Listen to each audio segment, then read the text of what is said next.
Se calhar eu pedia que se levantassem todos, começávamos 1, 2, tchá, tchá, tchá, e depois passávamos. Não, temos pessoas que não falam português, portanto tenho que falar para eles. Good afternoon, I know some of you don't speak Portuguese, so just for you, I'll speak slower.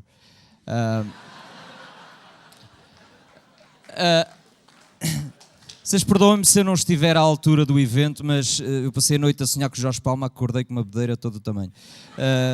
Não sei porquê. Eu dedico-me a escrever humor há 13 anos e há não poucas vezes a miúda vem-me esta ideia de me perguntar para que serve o humor. Muitos de vocês irão dizer que tontice serve para rir.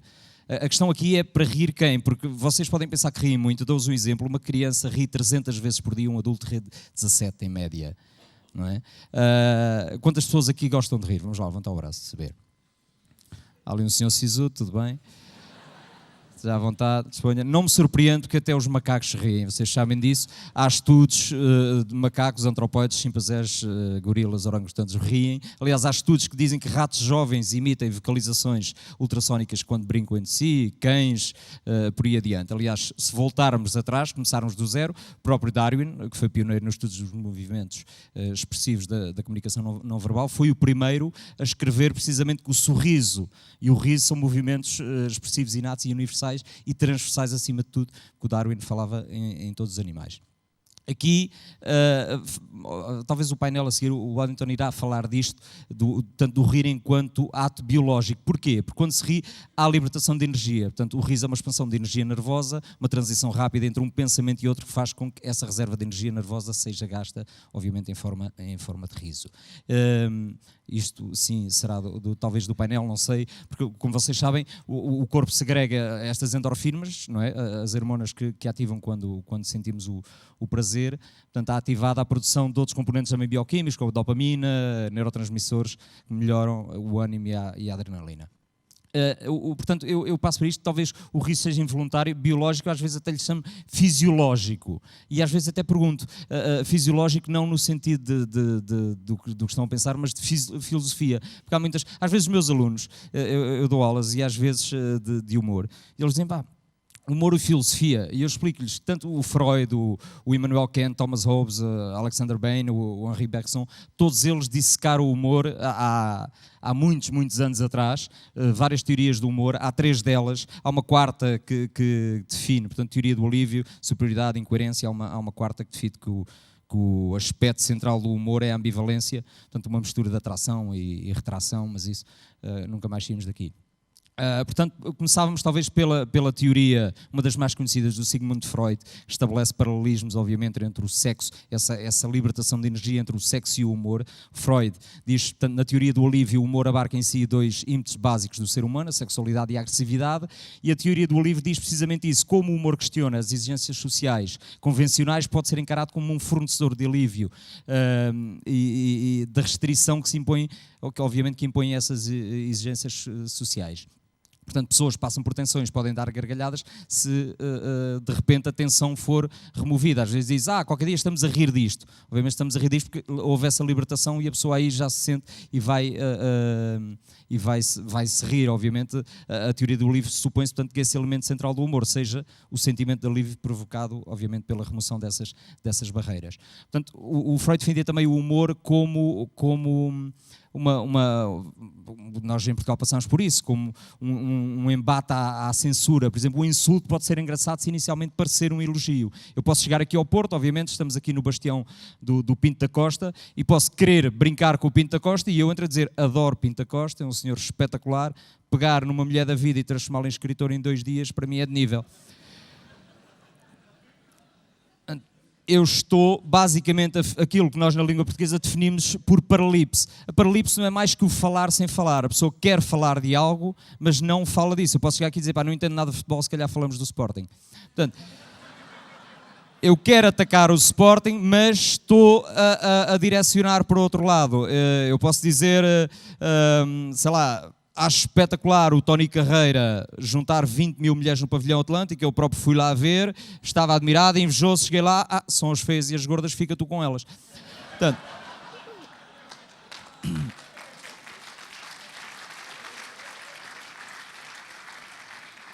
Aqui a Paralipse, tanto eu estou a levar, no fundo eu quero atacar as fãs de Tony Carreira, no tanto eu estou-vos a levar sempre para o universo. O Tony Carreira junta muita gente e estão a pensar que eu estou a falar disso. Porquê que nos rimos? Voltamos à mesma questão. Se eu vos disser que rimos do nada, há uma data de teorias de filósofos, principalmente o Immanuel Kant, que diz que o humor surge na transformação repentina dessa grande expectativa para o nada. E o que é o nada? É a surpresa. Porque nós rimos principalmente, vamos lá ver, há uma piada, para mim uma piada é uma equação, não é? Portanto, o riso pode ser dividido em dois estágios, não é? Que o cérebro vai processar, estão aqui médicos poderão dizer que é no lóbulo aqui central, que são... já está. E esta piada, esta equação é feita de que maneira? Portanto, a primeira parte da piada é que vai ligar um final incoerente, causará essa surpresa, obviamente. Portanto, a equação é, no fundo, o desafio que é colocado à mente para solucionar esse problema. Portanto, no fundo, o cérebro é desafiado a interpretar uma incongruência de forma a entender uma piada. O que é que nós temos aqui? Portanto, a piada sendo o lado cómico, obviamente, de qualquer situação. O humor, segundo o Arthur Schopenhauer, depende, obviamente, do prazer de encontrar conexões inesperadas entre essas duas ideias. E essas ideias, para mim, uma piada terá sempre muito mais força enquanto tiver verdade, credibilidade e surpresa. A verdade surge numa ação em que eu vos posso dizer que realmente cruza com aquilo que vocês poderão acreditar. Eu, na semana passada, estive no Brasil, porque não será verdade isto, não é? Uma credibilidade que eu vos digo, vi o Padre Frederico numa esplanada em Copacabana, você, é credível, o Padre Frederico fugiu de Portugal, não sei o quê, acusado de pedofilia e de assassino, fugiu para lá, portanto é credível. Qual é a surpresa? Estava a pedir um garoto.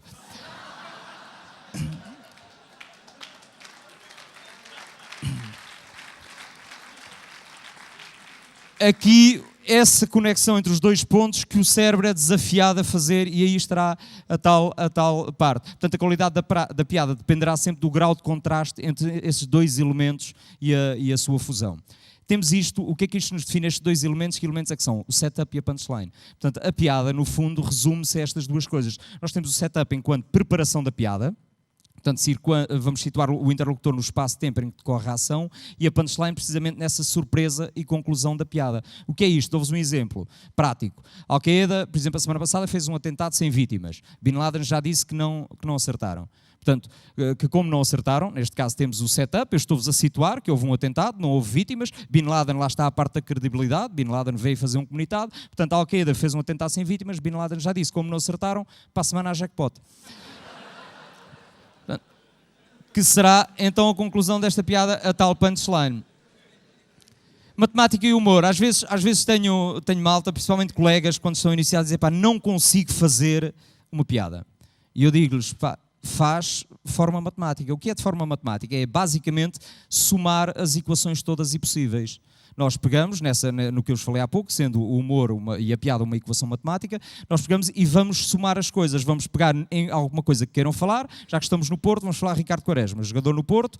E o que é que Ricardo Quaresma, eu ponho-me a olhar, o que é que tem Ricardo Quaresma? Como é que eu posso fazer uma piada com ele? Ele não está a jogar neste momento, tanto saiu do Porto para o Inter, na seleção pouco jogou, no Chelsea idem. Portanto, Ricardo Quaresma, este é o nosso setup. Portanto, Ricardo Quaresma não joga. Portanto, nós, se vocês não se importarem, fazemos a piada todos em conjunto, todos juntos. Ricardo Quaresma não joga. O que é que não joga? Portanto, se ele não joga, o treinador está a dispensar o Ricardo Quaresma, não é? O que é que ele não joga? Que desporto é que é? Futebol. Muito bem, acertaram. E o senhor do teleponto é espetacular, e do PowerPoint que põe logo isto. Futebol. Com o que é que se joga o futebol? Uma bola. Muito bem. Vamos lá. A bola, joga-se com a bola e com mais quê? Não, precisa-se de outras pessoas para jogar. Eu ajudo-vos, precisamos de um adversário. Portanto, cá está, nós estamos a construir a piada deste lado, ainda para o lado direito. Agora vamos ao Ricardo Quaresma. Quem é o Ricardo Quaresma? É um jogador? É homem? Qual é a maior característica do Ricardo Quaresma e que salta à vista? O facto de ele ser cigano. Lamento aquela menina que disse bonzão. Ser cigano. Obviamente, se nós formos para o estereotipo, e já lá vamos na teoria da incoerência, teorias do humor que há pouco falei, os ciganos, obviamente, num estereotipo, a teoria da incoerência vai-nos explicar isso, há a questão do estereotipo. E estereotipando a questão dos ciganos, o que é que nós fazemos? O verbo roubar sempre associado aos ciganos. Aqui poderíamos construir uma piada. Portanto, eu não entendo como é que Quaresma não joga, que este é o meu setup, a minha preocupação. Se o princípio do futebol, lá está, fomos roubar ali uma das nossas piadas da nossa equação, a piada é vossa, espero não se importem de estar a dizê-la. Se o princípio do futebol é roubar, cá em baixo, a bola ao adversário, portanto não entendo como é que Quaresma não joga, se o princípio do futebol é roubar a bola ao adversário, como é que andam a dispensar um cigano? E teríamos aqui forma. Eu já fiz N piadas, felizmente eu não preciso desta equação, mas já fiz N piadas a amigos meus a explicar, e isto tem 1000 soluções possíveis. Porque depois podemos ir e vamos buscar outras coisas. Em vez de ir buscar para o cigano, se eu buscar para o outro lado qualquer, dá. Porque rimos, voltamos à mesma coisa. Obviamente porque achamos piada a qualquer coisa. E o achar piada é um bocadinho diferente. O porque rimos e o do que rimos é que há aqui uma dualidade estranha. Eu acho que este versus é que é a grande dificuldade de entendimento do que é a piada e dos humoristas. Porque nós rimos às vezes até por impulso, mas do que rimos é outra questão completamente diferente. Portanto, dizia o Arthur Schopenhauer ainda que o humor depende do prazer de encontrar conexões inesperadas entre essas ideias. E estas ideias surgem de forma... Vamos lá ver, vocês olham para isto... José Saramago, o último livro Caim, que se meteu com Deus, não sei o quê, esta conexão que eu encontro entre duas ideias, um católico não irá encontrar, porque um católico vai olhar para isto, está-se a meter com Deus, para mim isto tem piada. Para mim, eu olho para isto e digo, José Saramago, acho um bocadinho arriscado estar-te a meter com Deus, numa altura estás quase a ir ter com ele. Portanto...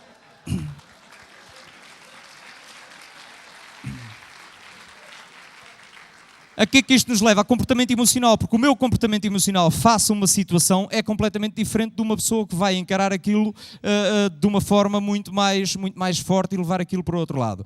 Calha a mesma coisa com isto. Eu olho para isto, a Igreja Católica, lá está, a mesma pessoa que possivelmente não acharia piada ao Saramago, vai dizer, isto não tem piada nenhuma, por amor de Deus, é Cristo. Eu olho para isto, tudo bem, é triste, foi Cristo crucificado. Mas se isto não tem acontecido, a Igreja Católica tinha um problema de logotipo.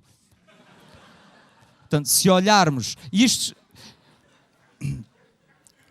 Para isso, só para os marketeers rirem, agora só um bocado. Pronto, já está. Isto leva-nos a uma questão de comunicação, porque eu entendo, vocês entendem, conseguem rir disto e desconstruir isto, porque o humor é, acima de tudo, uma regra de desconstrução, e é, acima de tudo, uma frequência de rádio, porque nós estamos a rir e estamos aqui numa frequência 97.3. Mas há de haver pessoas que estão no Mel ou ali ao lado e dizem, não, eu não acho piada a isto, porque lá está, porque estão noutra frequência. Voltamos à mesma questão. Esta frequência só nos leva a que nós vamos rir daquilo que conhecemos. Portanto, a pergunta há pouco, do que é que nos rimos? Porque achamos piada, mas porque achamos piada porque conhecemos. Se eu estiver a olhar para isto, uma pessoa que mora em Freixo Espada à Cinta, que não tenha um multibanco na sua terra, vai olhar e vai dizer o que é isto. Eu, se falar para vocês, estamos todos dentro do métier, eu chego e digo, porquê que este indivíduo fica triste quando eu não tenho saldo? Ele ganha a comissão. Estamos todos a falar da mesma coisa, portanto há aqui uma frequência igual, todos nós entendemos isto, não é? E por cima é um boneco que não sei quem é que inventou isto, é um boneco que trabalha para aí 8 horas ou menos, às vezes vou levantar dinheiro e está fora de serviço, foi beber café. E já me aconteceu ir ao Pico nos Açores, levantar dinheiro e ele, dirige-se a outra caixa em multibanco, só há uma no Pico. E ele acha que eu vou a nado para outra, vou a nado a outra ilha e volto, é isso que eu vou fazer. Atenção, eu deixo aqui uma ideia à rede ATM, se eu fosse boneco no multibanco, aviso-vos a vocês, em vez de ficar triste, queres dinheiro, não tens saldo, toma. Era assim que eu faria. Teorias do humor, vamos despachar isto. Teoria da superioridade. A teoria da superioridade, como o próprio nome indica, obviamente indica-nos por uma coisa que o riso é uma glória repentina, que às vezes me deixa triste, ou seja, vocês estão aqui a rir, eu vou-me embora, acabou a história e pronto, isto esfumaça-se tudo aqui e não sei onde é que iremos.